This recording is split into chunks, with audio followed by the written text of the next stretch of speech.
Astaghfirullah. Bismillahirrahmanirrahim. Assalamualaikum warahmatullahi wabarakatuh. Ya Alhamdulillah wassalatu wassalamu ala Rasulillah wa ala alihi wa sahbihi wa mawalah wa la hawla wa la quwwata illa billahi wa ba'd. Alhamdulillah, di malam hari ini kembali kita duduk untuk thalabul ilmi di Masjid Pontrenis ini. Tak lupa salawat dan iringan salam kita hadiahkan kepada Rasul kita Nabi besar Muhammad sallallahu alaihi wasallam. Lanjutkan kajian tafsir kita dan bicara dulu, kita stop dulu, kita lanjut ke kajian tafsir. Kita masih melanjutkan ayat ke-83. A'udzubillahi minasyaitonir rajim. Bismillahirrahmanirrahim. Wa id akhadna mitsaqa bani Israila la ta'buduna illallah wa bil walidaini ihsana wa dzil qurba wal yatama wal masakin wa qulu lin nasi husna wa aqimus salata wa atuz zakata thumma tawallaytum illa qalilan minkum wa antum muridun. Jadi ayat ini masih membahas perjanjian antara Bani Israel dengan Nabi Allah Musa, dan kita sudah menjelaskan diantaranya tidak boleh menyembah kecuali kepada Allah, kemudian berbuat baik kepada kedua orang tua, kemudian kepada kerabat, kemudian kepada anak-anak yatim dan miskin. Maka malam ini kita akan membahas wa qulu linnasi husna, dan ucapkanlah kepada manusia dengan ucapan yang baik atau santun. Ma'asyiral muslimin yang dimuliakan Allah Subhanahu wa taala, kita tahu bahwa Islam itu bukan hanya mengajarkan akidah dan ibadah saja, tapi Islam juga mengajarkan akhlak. Dan akhlak itu yang paling tercermin adalah dari ucapan, karena ini yang banyak memasukkan orang ke neraka. Sampai-sampai Mu'adz bin Jabal radhiyallahu anhu ketika berdialog dengan Nabi sallallahu alaihi wasallam, apakah lantaran lisan-lisan kita ini wahai Rasul kita akan masuk ke dalam jahannam? Maka Rasul mengatakan, sakilatka ummuka ya Mu'adz, celaka wahai engkau wahai Mu'adz. Wa hal yakubun nas fi nari jahannam illa hasaidu alsinatihim. Bukankah kebanyakan manusia, kata Rasul, masuk neraka jahannam itu karena hasil lisannya? Karena dari seluruh anggota badan kita yang banyak melakukan dosa itu lisan. Makanya Nabi SAW selalu menasihati soal menjaga lisan dan afatul lisan, bahaya lisan. Ma'asyiral muslimin yang dimuliakan Allah Azza wa Jalla, terkadang ucapan manusia karena lidah ini tak bertulang, terkadang tidak terkontrol sehingga menyakiti manusia. Lah orang yang disakiti itu terkadang dia sakit, terkadang dia mati pelan-pelan, terkadang dia merasa malu, terasa direndahkan dan dihinakan, terkadang juga melahirkan dendam dan ingin membalas, terkadang juga dia menyendiri dan tidak mau membuka pintu karena ucapan orang. Jadi dampak ucapan orang itu bukan dampak biasa, bisa sampai membunuh dan bunuh diri karena rasa malu yang ditanggung. Makanya sering saya nasihati ikhwan-ikhwan semuanya dan akhwat, terutama akhwat. Kenapa saya nasihati terutama akhwat? Karena Nabi SAW kalau mencontohkan soal bahaya lisan itu kebanyakan perempuan. Contoh, ketika Nabi SAW ditanya dalam sebuah hadis ini diriwayatkan Imam Bukhari di dalam Adabil Mufrad. Seorang sahabat datang kepada Rasul, "Ya Rasulullah, inna fulanatan taqumul lailah wa tasumun nahar wa tasaddaqat bi fuduli amwaliha wa taf'al wa taf'al." Rasul, ada seorang ibu, seorang akhwat yang kalau malam tidak pernah meninggalkan qiyamul lail, yang kalau siang tidak pernah meninggalkan puasa sunnah. Tidak ada tempat yang harus disedekahkan kecuali dia bersedekah di situ, dan dia banyak melakukan kebaikan ini dan itu. Tapi kekurangannya satu, Rasul, walakin tu'dhi jiranaha bilisaniha. Tapi wanita ini suka menyakiti tetangganya dengan lisannya. Lisannya setajam silet kater. Jadi orang kalau ngomong itu nyelekit bahasa kita.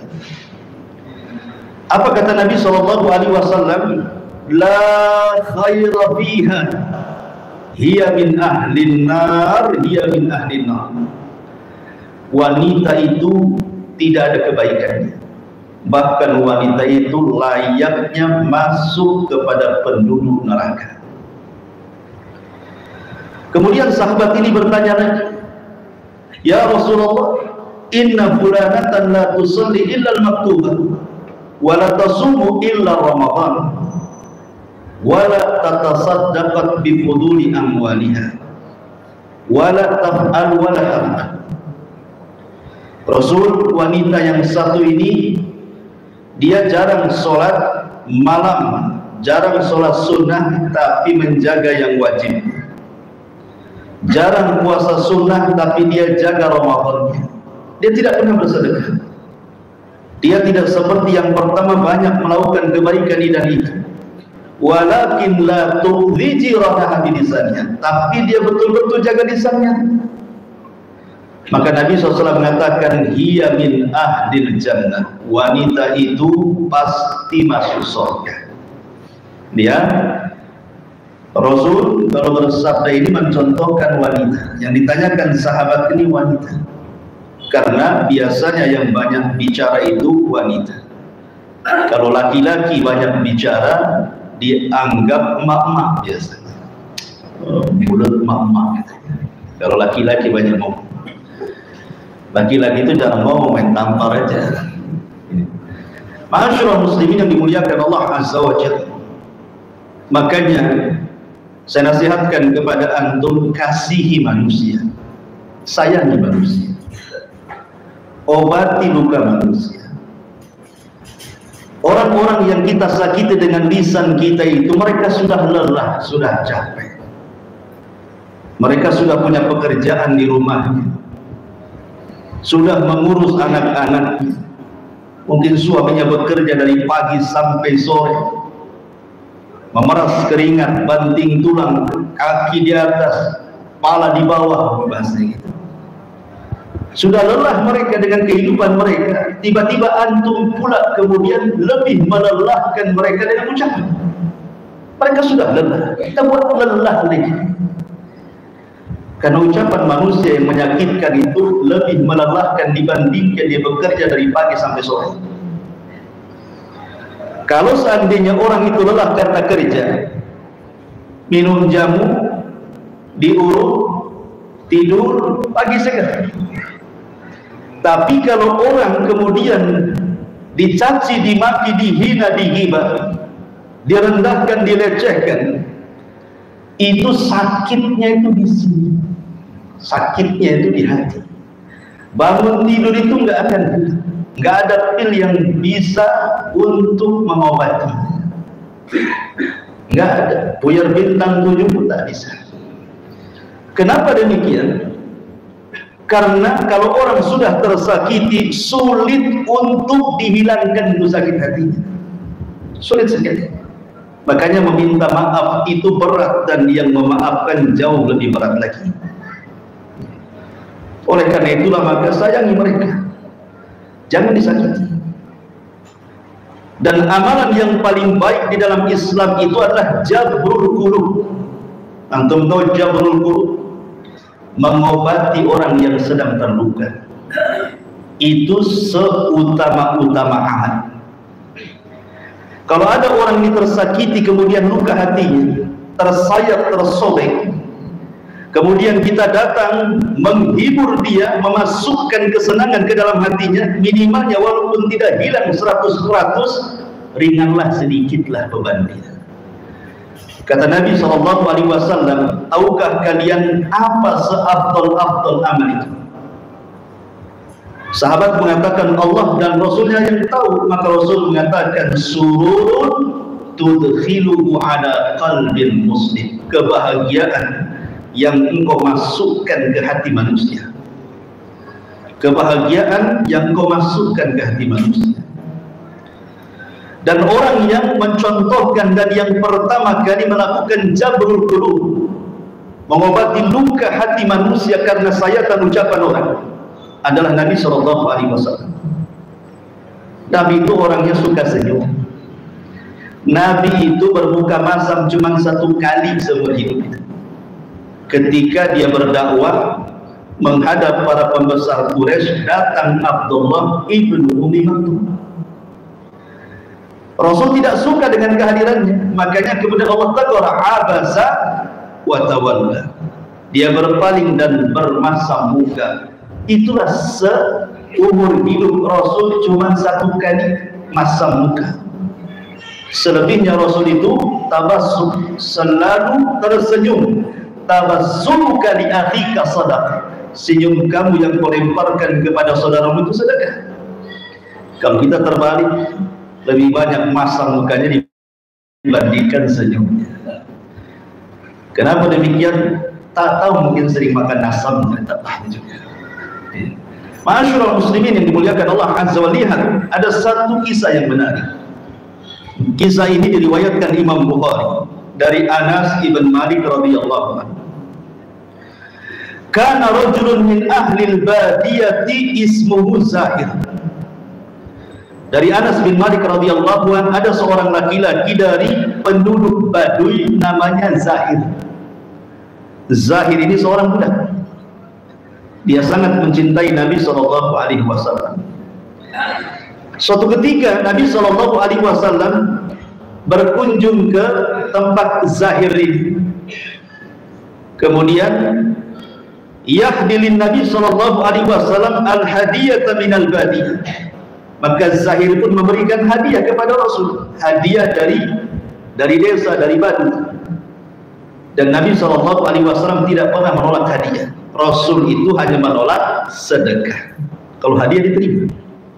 Kalau kita main embat saja, mau sedekah, mau hadiah, mau dompet nemu di jalan. Jadi akhirnya kemudian suatu hari Nabi SAW itu tidak pernah melupakan kebaikan orang. Lain dengan kita, selalu melupakan kebaikan orang. Sudah ditolong, pinjam hutang, dihutangi, itu kan kebaikan. Harusnya kita balas, kembalikan uang itu kan. Ini tidak. Yang garang, yang hutang dibandingkan yang dihutangi. lebih garangnya soal dia punya duit. Jadi manusia yang paling tahu kebaikan orang itu adalah Nabi. Jangan pernah melupakan kebaikan manusia siapapun, apalagi dia seorang pendakwah agama yang sudah memberikan ilmu kepada antum. Doakan mereka. Ustaz-ustaz yang pernah mengajarkan ilmu kepada antum, kalau mereka masih hidup kita katakan hafizahumullah, semoga Allah menjaga mereka. Kalau mereka sudah meninggal, rahimahumullah, semoga Allah merahmati mereka. Jangan sombong. Akhirnya kemudian Nabi SAW ingin datang ke rumah Zahir. Dicarinya Zahir tidak ada. Rupanya Zahir sedang di pasar, sedang ke pasar. Kemudian orang-orang beritahu Zahir ada di pasar. Nabi Rasul pun ke pasar.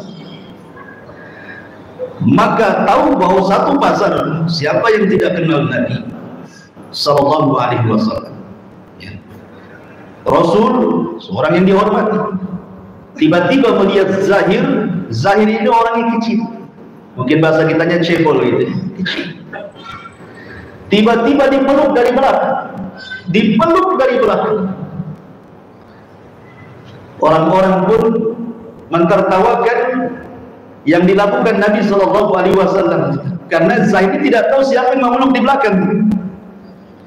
Tiba-tiba dia melirik sedikit, rupanya Nabi SAW. Senang dia. Maka Nabi SAW kemudian memasukkan kesenangan kepada Zaid dengan bercanda. Apa kata Nabi SAW? Man yashtari hadal abd, siapa yang mau membeli budak ini? Bercanda Rasul mengatakan seperti itu. Kata Zahir, ya Rasulullah, idzan wallahi tajidu likasi, dan Rasul siapalah yang mau membeli aku? Aku ini orang yang jelek, tidak ada orang yang mau membeliku. Maka Nabi SAW mengatakan, bal anta indallahi ghalin. Tidak wahai Zahir, mungkin di mata manusia kau diremehkan, tapi engkau memiliki kedudukan di hadapan Allah. Begitu Rasul memasukkan apa? Jabrul qulub, ya. Makanya jangan sakiti orang. Biasakan kita ini menghibur orang. Walaupun kita sedih, dapat hibur orang, supaya dengan menghibur orang kesedihan kita pun berkurang. Ma'asyiral muslimin yang dimuliakan Allah Subhanahu wa ta'ala. Atau kita lihat bagaimana Nabi SAW datang ke rumah Ummu Salamah. Ketika itu Ummu Salamah sedang sedih sekali karena suami yang dicintainya meninggal dunia, Abu Salamah. Yang di dunia tidak ada manusia yang dicintai melebihi Abu Salamah, kata Ummu Salamah. Tak tahu istri aku ngomong itu, saya tidak tahu. Tetapi Nabi SAW melihat kesedihan di mata Ummu Salamah, dia ingin menghibur dan mengatakan, ya Umma Salamah, quli Allahumma jurni fi musibati. Wahai Ummu Salamah, katakan, angkat kedua tanganmu kepada Allah, ya Allah, berikan pahala kepadaku atas musibah yang menimpa. Dihibur. Ya. Ini enggak datang ke orang yang sedang musibah pulang pula bawa berkat. Antum yang bawa berkat harusnya. Ma'asyiral muslimin yang dimuliakan Allah Subhanahu wa ta'ala. Oleh karena itulah maka istri Nabi SAW Khadijah terpengaruh dengan akhlak Rasul. Kurang apa Nabi SAW dicaci maki orang Quraisy, dikatakan pendusta, tukang sihir, macam-macam, sampai diboikot. Ketika pemboikotan Bani Hashim 3 tahun berturut-turut sampai orang kelaparan, sampai harta Khadijah habis untuk memberikan makan ke dalam pemboikotan itu. Setelah kemudian hilang pemboikotan 3 tahun, Khadijah yang sudah tua banget mencari Nabi SAW. Rupanya Rasul ada di Bukit Safa. Maka kemudian ketika Rasul berada di Bukit Safa itu, Khadijah langsung naik, kadang jatuh, kadang juga berjalan, bawa makanan, bawa minum untuk suaminya tercinta Rasul SAW. Tiba-tiba Jibril turun dan mengatakan, ya Muhammad, sebentar lagi Khadijah akan datang. sampaikan salam dariku dan dari Allah. Tidak ada manusia yang mendapatkan salam dari Allah kecuali Khadijah. Sampaikan salamku dariku dan dari Allah. Aisyah dapat salam dari Jibril, tapi tidak dapat salam dari Allah. Katakan kepada Khadijah, wa basyirha bi baitin la khasaba fiha wa la nasab. Sampaikan juga kepada Khadijah, dia akan mendapatkan istana di surga, di dalamnya tidak ada kelelahan dan tidak ada kebisingan, karena dia tidak pernah membuat bising suaminya. Lain dengan istri antum, sibuk bising, pulang bising, pergi bising. Makanya Khadijah tidak pernah berbuat bising kepada suaminya. Allah berikan rumah yang tidak ada kebisingan dan tidak ada kelelahan, karena Khadijah tidak pernah membuat lelah suaminya. Kemudian Khadijah melihat raut muka yang Rasul yang lelah menanggung risalah Allah Azza wa Jalla. Sanulki alika qaulan tsaqila, yang menyampaikan risalah yang sakil, yang sangat berat. Dipeluknya Rasul, kemudian Khadijah pun membisikkan di telinga Nabi agar ingat akan nasihat Waraqah ibn Naufal, bahwa siapapun yang membawa apa yang kau bawa pasti akan disakiti. Bersabarlah wahai suami. Maka diperlukan itulah malaikat maut datang dan mencabut nyawa Khadijah. Khadijah meninggal di pelukan Rasul, dan Rasul meninggal di pelukan Aisyah radhiyallahu anha. Kembali ma'asyiral muslimin yang dimuliakan Allah Subhanahu wa taala. Oleh karena itulah maka di sini Allah Subhanahu wa taala perintahkan wa qulu lin-nasi husna, ucapkan ucapan yang santun kepada manusia. Kata Nabi sallallahu alaihi wasallam, "Man kana yu'minu billahi wal yawmil akhir falyaqul khairan aw liyasmut." Itu. Barang siapa yang beriman kepada Allah dan hari akhir, katakan ucapan yang santun, kalau tidak bisa. Tetapi saya ingin menasihati juga, ini risalah kepada orang-orang yang mungkin hatinya sudah disakiti manusia, hatinya sudah pecah dan retak karena ucapan manusia. Bagaimana caranya untuk supaya kembali pulih? Terkadang orang-orang yang disakiti itu, ikhwatu fiddin yang dimuliakan Allah Azza wa Jalla, bisa bertahun-tahun dia tidak sembuh dari ucapan manusia itu, sampai terkadang dia harus pindah rumah gara-gara tetangganya, bahkan harus pindah kota karena tidak mau, bahkan harus masuk rumah sakit, bahkan harus kemudian dia menanggung mat, dan begitu seterusnya. Kalau seandainya kita ini anggaplah orang atau korban yang disakiti manusia, kira-kira apa yang harus antum lakukan? Di sini ada beberapa kaidah. Yang pertama, sampaikan kepada istri antum, karena yang suka sakit hati kan suami perempuan biasanya. Laki-laki jarang sakit hati, laki-laki sakit jantung biasanya. Jadi yang pertama, ini kaidah, campakkan ucapan manusia, biarkan manusia bicara, karena mereka tidak akan diam karena kita.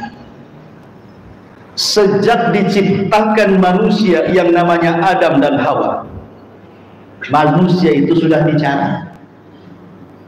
Bukan sekarang-sekarang saja bicara itu. Sejak zaman Adam manusia sudah bicara. Dan Allah ketika menciptakan manusia bisa bicara, bukan berarti kemudian orang itu diciptakan bisa bicara. Bicaranya itu untuk membicarakan kita semua. Tidak. Sekali-kali saja membicarakan kita, lebihnya membicarakan orang. Mungkin lagi kesel aja dengan kita, dia bicara dengan kita kan. Tapi Allah tidak menciptakan dia bisa bicara untuk kita kan. Memang manusia sudah bicara. Maka jangan pernah kemudian menyetop manusia untuk diam karena kita. Manusia akan tetap bicara sampai kapanpun mereka akan bicara, karena manusia diciptakan untuk bicara masalahnya. Oleh karena itulah maka campakkan ucapan manusia, Jadilah, kata para ulama, nasihat yang baik, antum lihat matahari dan antum lihat awan yang hitam. Banyak orang yang mencela matahari kan? Banyak orang yang mencela panas sekali. Kapan hujannya? Banyak orang yang mencela panas. Tapi apakah gara-gara matahari dicela karena panasnya tiba-tiba matahari kemudian besoknya tidak terbit? Tetap terbit dia. Ada matahari, kalau bahasa Sundanya kundung gitu. Kalau bahasa apa bahasa sini? Hah? Kundung itu apa itu? Bahasa Sunda. Kalau bahasa kitanya apa ya? Kecewa gitu. Gara-gara ucapan orang nggak mau terbit lagi dia. Kalau bahasa kita nggak mau berkawan lagi gitu. Jadi atau kita melihat awan hitam. Ada orang yang mencela hujan kan? Asik hujan saja, nggak bisa caci maki hujan. Ada kok sebagian orang awam itu yang hujan pun dimaki dia. Tapi apakah gara-gara kemudian hujan akhirnya dimaki, kemudian besoknya tidak hujan dan seterusnya tidak hujan? Tidak, juga tetap aja dia hujan. Maka jadilah matahari dan awan. Kalaupun antum dicaci maki, biarkan saja. Sampai kapanlah orang itu mencaci maki kita? Manusia itu akan bicara, biarkan dia bicara. Sesuka dia, biarkan dia bicara. Ada satu kisah, memang kisah ini disebutkan di dalam riwayat, diperselisihkan oleh para ulama. Kisah ini lebih dekat ke lemah dibandingkan ke sahih. Ketika Allah Subhanahu wa taala mengatakan, ya ayyuhalladzina amanu la takunu kalladzina adaw Musa fabarra'ahu Allahu mimma qalu wa kana indallahi wajiha. Wahai orang-orang yang beriman, janganlah seperti orang-orang yang menyakiti Nabi Musa dengan lisannya. Maka Allah Subhanahu wa taala melepaskan ucapan-ucapan itu, menyelamatkan Nabi Musa, dan Allah berikan kedudukan yang tinggi Musa di hadapannya. Ikhwan, Nabi Musa itu nabi yang paling masyhur dari nabi-nabi Bani Israel. Tidak lepas dari cacian Bani Israel. Dia nabi yang paling banyak dimaki sama Bani Israel. Sampai Allah mengatakan, jangan seperti orang yang suka menyakiti Musa dengan ucapannya. Makanya Rasul sampai mengatakan, rahimallahu aku Musa udhiya katsiran wa sabar. Semoga Allah merahmati Nabi Musa, banyak ujiannya dari Bani Israel dan dia pun sabar. Jadi suatu ketika Musa ini, kemudian dia kan kalimur rahman, nabi yang suka berbicara dengan Allah Azza wa Jalla. Itulah kunyah yang disematkan kepada dia. Jadi dia mengatakan kepada Allah Subhanahu wa taala, ya Rabb, innan nas yaquluna fiyya ma laysa fiyya. Ya Rabb, manusia ngomong macam-macam tentang diriku padahal aku tidak pernah memiliki apa yang mereka katakan. Tolong lepaskan dari keburukan mereka. Apa jawaban Allah Subhanahu wa taala? Ya Musa, lam aj'al dzalika li nafsi fa kaifa aj'aluhu laka. Ya Musa, jangan lagi dirimu, aku pun tidak selamat dari celaan makhluk. Allah saja dicela, apalagi Nabi Musa, apalagi kita. Allah dikatakan salisu salasa, satu di antara tiga Tuhan. Allah Subhanahu wa taala dikatakan bakhil oleh orang-orang Yahudi. Mereka mengatakan, innallaha fakir wa nahnul aghniya. Allah itu fakir, kami yang kaya, kata orang Yahudi. Aku saja loh tidak lepas dari celaan makhluk, apalagi kamu, katanya, apalagi antum. Paham ya? Maryam, ibu-ibu dengarkan ya, di atas ke di bawah, samping kiri ke samping kanan, di mana-mana lah pokoknya ibu-ibu. Maryam itu wanita suci, tidak pernah keluar dari mihrab. Kerjanya hanya ruku, sujud, zikir, ibadah. Itulah Maryam. Tetapi wanita sesuci Maryam tidak lepas daripada tuduhan. dituduhnya dia berzina, dan Isa anaknya dikatakan anak zina. Sampai sekarang orang-orang Yahudi menganggap Maryam itu berzina. Ummul Mukminin Aisyah radhiyallahu anha juga sama mendapatkan tuduhan kan? Dari siapa? Dari orang-orang munafik, bahwa Aisyah berzina dengan Safwan ibn Mu'attil, sampai tersebar tuduhan zinahnya Aisyah dengan Safwan pada tidak benar di seantero kota Madinah. Kalau saat itu ada WhatsApp, kalau saat itu ada Instagram, kalau saat itu ada YouTube, mungkin akan dibuat media oleh orang-orang munafik untuk disebarkan berita hoax. Kalau sekelas Aisyah radhiyallahu anha, Maryam tidak lepas dari celana, apalagi mama di atas, lebih lagi dicela. Jadi campakkan ucapan manusia, jadikan ucapan manusia seperti ghubar. Tahu ghubar? Seperti debu, biarkan mereka bicara. Mereka itu tidak akan berhenti bicara. Mereka terus bicara. Karena mereka terus bicara, ngapain kita ladeni? Biarkan saja. Ma'asyiral muslimin yang dimuliakan Allah Azza wa Jalla. Yang kedua, ini penting. Berjalanlah antum dengan takdir Allah. Berjalanlah dengan takdir Allah. Sehebat apapun manusia mencaci maki antum, tidak akan mengurangi rezeki antum. Tidak akan. Sehebat apapun manusia merendahkan, menghina dengan kata-katanya, tidak mungkin memendekkan umur antum. Contohnya, Nabi SAW dicela oleh pamannya Abu Lahab. Tabbat laka sa'iral yawm, alihada jama'tana. Celaka wahai Muhammad, satu hari ini, untuk ini kau kumpulkan kami semua. Kemudian dimakinya Nabi SAW. Itu dari Abu Lahab. Belum dari Abu Jahal. Mengumpulkan orang, kira-kira yang layak tuduhan kepada Muhammad itu apa? Muncullah kalimat sahir, muncullah kalimat kahin, muncullah kalimat syair, muncullah kalimat majnun, dan begitu seterusnya. Tiba-tiba terjadi perang Badar. Siapa yang wafat duluan? Abu Jahal mati duluan. Yang mencela Nabi, dia yang wafat duluan. Abu Lahab mati duluan. Musuh-musuh Nabi yang mengatakan kau gila, kau tukang sihir, kau ini, mati semua di perang Badar. Rasul masih hidup. Jadi berjalan dengan takdir Allah Azza wa Jalla. Celaan manusia tidak mengurangi umur kita. Biarkan. Seserah mau mencela. Dan juga tidak mungkin mereka mengambil rezeki kita. Karena biasanya orang yang mencela itu karena dia tidak punya yang kita miliki, makanya kita dicelanya. Kalau dia memiliki yang kita miliki, tentu tidak akan mencela karena buruk akhlak.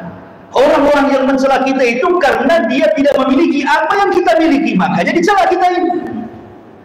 Nabi SAW dicaci maki oleh orang Mekah sampai hijrah ke Madinah. Belakangan dia yang membuka kota Mekah.